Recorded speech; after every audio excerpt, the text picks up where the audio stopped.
Two forces are such that the sum of their magnitude is 18 Newton and their resultant is 12 Newton, and it is also perpendicular to the smaller force. Then the magnitude of the forces are. That means हमें calculate करना है magnitude of the force.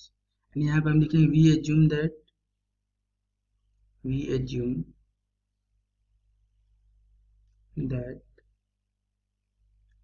F1 is smaller than F2. Then it is given that the sum of their magnitude is 18 Newton. So F1 plus F2 is equal to 18 Newton. इसको हम बोलेंगे equation number first. And यहाँ पे हमें given है the resultant is also perpendicular to the smaller force. So यदि यहाँ पे हम इसका डायग्राम ड्रॉ करें, then this force is equal to F1 and this force is equal to F2,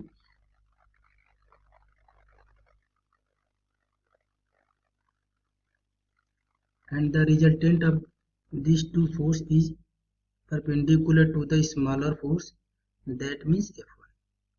तो ये हो जाएगा रिजल्टेंट फोर्स Fr एंड इसका हमें वैल्यू गिवन है 12 न्यूटन एंड गिवन है कि resultant is perpendicular to the smaller force.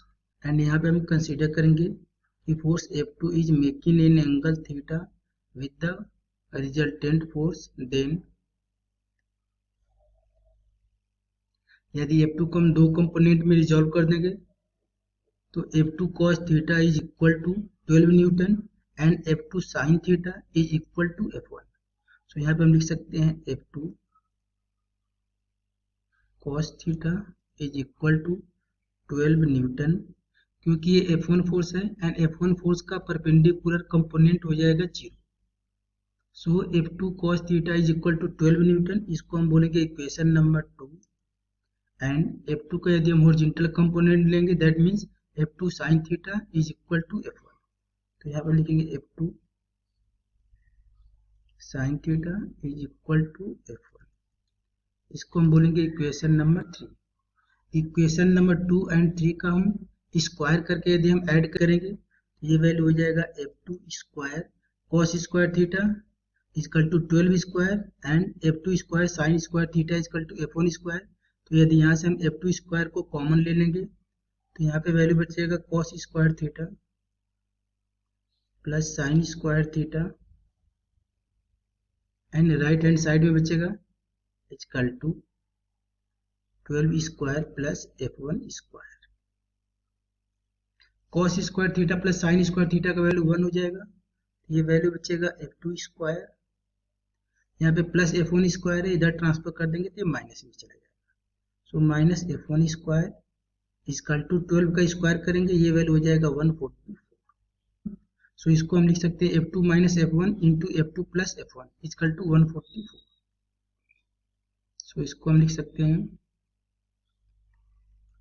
F2 minus F1 into F2 plus F1 equal to 144. And F1 plus F2 का वैल्यू हमें गिवन है 18. So F2 minus F1 equal to 144. F2 plus F1 का value हमें 18 given है, इसको हम transfer कर देंगे तो ये चला जाएगा डिवाइड में. यदि 144 में हम 18 का डिवाइड करेंगे तो डिवाइड जाएगा 8 टाइम. सो F2 माइनस F1 का हमें वैल्यू मिल जाएगा 8 newton and F1 plus F2 का हमें वैल्यू गिवन है 18 न्यूटन. सो दोनों इक्वेशन को सॉल्व कर देंगे तो यहाँ पे लिखेंगे F2 minus F1 equal to 8 newton and F1 plus F2 is equal to 18 Newton. That means F2 plus F1 is equal to 18 Newton. यदि दोनों इक्वेशन को हम सॉल्व कर देंगे तो प्लस F1 से माइनस F1 कैंसिल हो जाएगा. F2 plus F2 that means 2F2 is equal to 18 plus 8 that means 26. So 26 को यदि हम 2 से कैंसिल कर देंगे तो ये कैंसिल हो जाएगा 13 टाइम। सो यहाँ से वैल्यू आ जाएगा F2 इक्वल टू 13 न्यूटन। यदि F2 का वैल्यू हम इक्वेशन नंबर फर्स्ट में पुट कर देंगे तो यहाँ से हमें F1 का वैल्यू मिल जाएगा, या F1 plus F2 equal to हमें 18 न्यूटन गिवन है। F1 का हमें वैल्यू कैलकुलेट करना है, सो F1 इक्वल टू 18, यहाँ पे प्लस ये F2 है, यदि इसको हम ट्रांसफर कर देंगे तो माइनस F2 में चला जाएगा, एंड F2 का वैल्यू है 13, so F1 equal to 18 minus 13 means 5 newton. So F2 का वैल्यू 13 न्यूटन एंड F1 का वैल्यू 5 न्यूटन। यदि हम चेक करेंगे तो यहाँ पे करेक्ट होगा ऑप्शन नंबर बी।